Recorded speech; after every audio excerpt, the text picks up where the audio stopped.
వరద సహాయక చర్యల కోసం నేవీ హెలికాప్టర్లు రంగంలోకి దిగాయి. విజువల్స్ మీరు చూస్తున్నారు ఆర్టీవీ స్క్రీన్ మీద. ప్రస్తుతం బాధితులను రక్షిస్తున్నాయి 3 హెలికాప్టర్లు. ఆ విజువల్స్ మీరు చూస్తున్నారు. హకీంపేట ఎయిర్ బేస్ నుంచి బయలుదేరాయి మరో 4 హెలికాప్టర్ల ద్వారా ఆహార మంచినీళ్లు అందిస్తోంది ప్రభుత్వం. ఇప్పటి వరకు 2,97,500 మందికి అందజేత చేసినట్టు ఇన్ఫాక్ట్ ఇదే అంశానికి సంబంధించిన ముఖ్యమంత్రి చంద్రబాబు కూడా చెప్పుకొచ్చారు. మొత్తం 2,97,500 పైచిలుకు ఉన్నారు. వీళ్లకు అక్కడ సహాయక చర్యలు అందించాల్సిన అవసరం ఉంది అంటూ కూడా చెబుతూనే రేపోదయం అంటూ నిన్ననే ఆయన అడ్రస్ చేయడం జరిగిన సందర్భాన్ని మనం చూసాం. ఈ నేపథ్యంలో వరదలో చిక్కుకున్న 2 మహిళలను కాపాడింది నేవీ. విజువల్స్ మీరు చూస్తున్నారు. అదిగో అక్కడ మీరు చూడొచ్చు. ఆ ఇద్దరు మహిళల్ని ఇక్కడ కాపాడి రక్షించి ఆ వరదలో చిక్కుకున్న 2 మహిళలను కూడా కాపాడింది నేవీ. కాపాడి వాళ్ళని బయటకు తీసుకొచ్చింది. అక్కడ ఇంటిలో ముఖ్యంగా వరద నీటిలో చిక్కుకుపోయారు వాళ్ళు. దీంతో సహాయం కోసం వాళ్ళు అభ్యర్థించారు.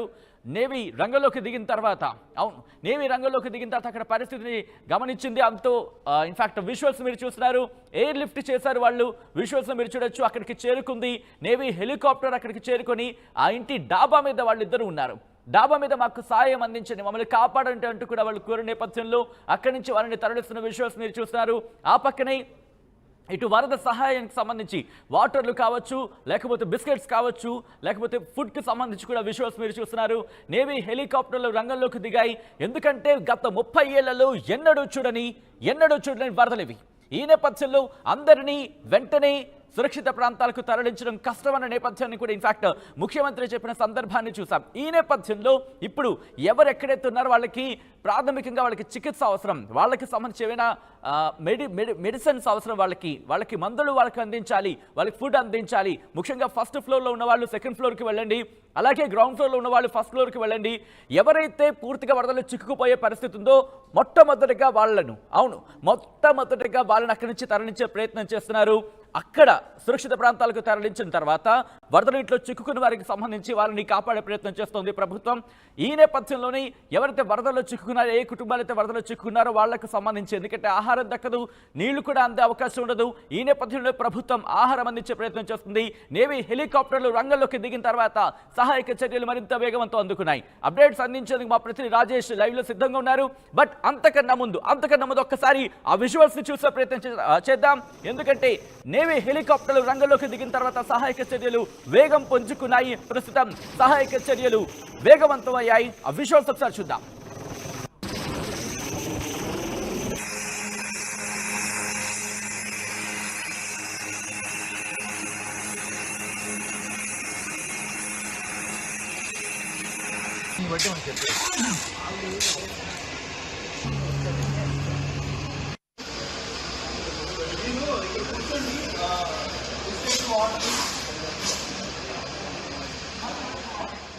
రైట్, ప్రస్తుతం నేవీ హెలికాప్టర్లు రంగంలోకి దిగిన తర్వాత, ఎందుకంటే ఎన్డీఆర్ఎఫ్ బృందం కూడా రంగంలోకి దిగింది. పూర్తిగా అయితే మాత్రం సహాయక చర్యల్లో వేగం అందుకుందన్న మాట వినిపిస్తోంది. ఈ నేపథ్యంలో ప్రస్తుతం విజయవాడ పరిస్థితి ఏంటి, అక్కడ ఏ విధమైన సహాయక చర్యలు జరుగుతున్నాయి, అప్డేట్స్ అందించేందుకు మా ప్రతినిధి రాజేష్ లైవ్ లో సిద్ధంగా ఉన్నారు.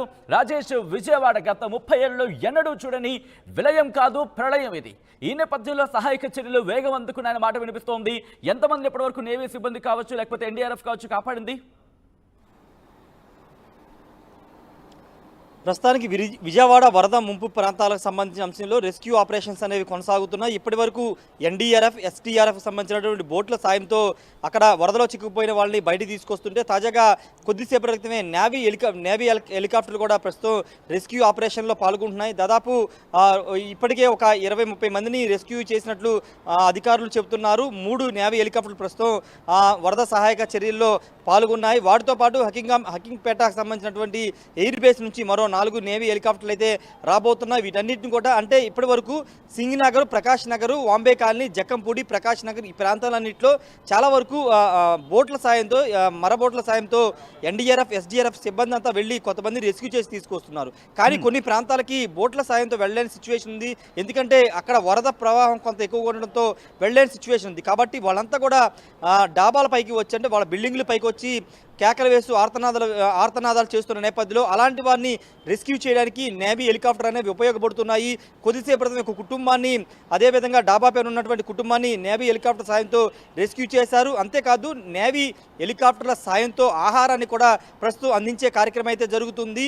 ఉదయం వరకు కొంత మందకొడిగా సాగినటువంటి సహాయక చర్యలు మధ్యాహ్నం తర్వాత కొంత ఊపందుకున్న. ఎందుకంటే ముఖ్యమైన విషయం ఏంటంటే నిన్న రాత్రి వరకు తెల్లవారుజామును కూడా వర్షం పడింది విజయవాడలో. కానీ 9:30-10 గంటల తర్వాత వర్షం తగ్గుముఖం పట్టడంతో పాటు కొంత ఎండ వేస్తుంది. ఈ నేపథ్యంలో కొంత సహాయ చర్యలు కొంత వేగవంతం పుంజుకున్నాయని చెప్పుకోవచ్చు.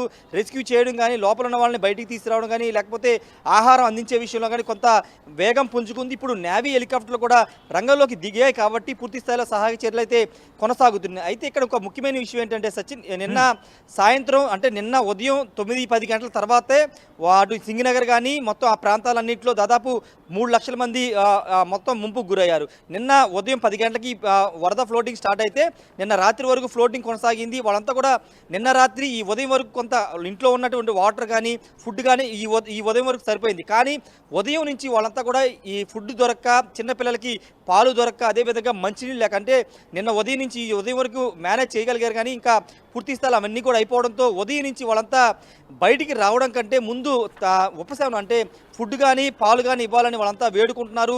ఎన్డీఆర్ఎఫ్ సిబ్బంది ఇస్తున్నప్పటికీ పూర్తి స్థాయిలో ఇంకా లోపల చాలామంది వరద ప్రాంతాల్లో చిక్కుకుపోవడంతో వాళ్ళంతా కూడా ఆర్టీవీకి కాల్ చేసి మాకు సహాయం చేయండి, చంటి పిల్లలు ఉన్నారు, నెలల పిల్లలు ఉన్నారు, వాళ్ళకి ఫీడింగ్ లేదని వాళ్ళంతా చెబుతున్న నేపథ్యం. కాబట్టి అలాంటి ప్రాంతాలకి నేవీ హెలికాప్టర్ వెళ్ళే అవకాశం ఉంది. కాబట్టి ఆ సమాచారాన్ని వాళ్ళకి అందజేస్తున్నాం ఎప్పటికప్పుడు మనం కూడా. ఈ నేపథ్యంలో ఇప్పుడు నేవీ రంగంలో దిగడంతో సహాయక చర్యలు అయితే వేగం పుంజుకునే అవకాశం కనబడుతుంది. ముఖ్యమంత్రి చంద్రబాబు అన్ని ప్రాంతాలు అంటే వరద ప్రభావిత సహాయక చర్యల్లో పాలు పంచుకుంటున్నాయి. మరి ముఖ్యంగా డిఫెన్స్ కి సంబంధించి అంటే ఎన్డీఆర్ఎఫ్ కి సంబంధించి కూడా రంగంలోకి దిగిన సందర్భాన్ని చూసాం. బట్ అంతకన్నా ముందు ఎన్ని హెలికాప్టర్స్ రంగంలో ఉన్నాయి, ఇంకా వచ్చే అవకాశం కనిపిస్తుందా, ప్రభుత్వం రిక్వెస్ట్ చేస్తుందా? ప్రస్తుతానికైతే 3 నేవీ హెలికాప్టర్లు అయితే ప్రస్తుతం రంగంలోకి దిగాయి. మరో 4 హెలికాప్టర్లు హకింగ్పేటకు సంబంధించినటువంటి ఎయిర్ బేస్ నుంచి మొదలైనట్లు అధికారులు చెప్తున్నారు.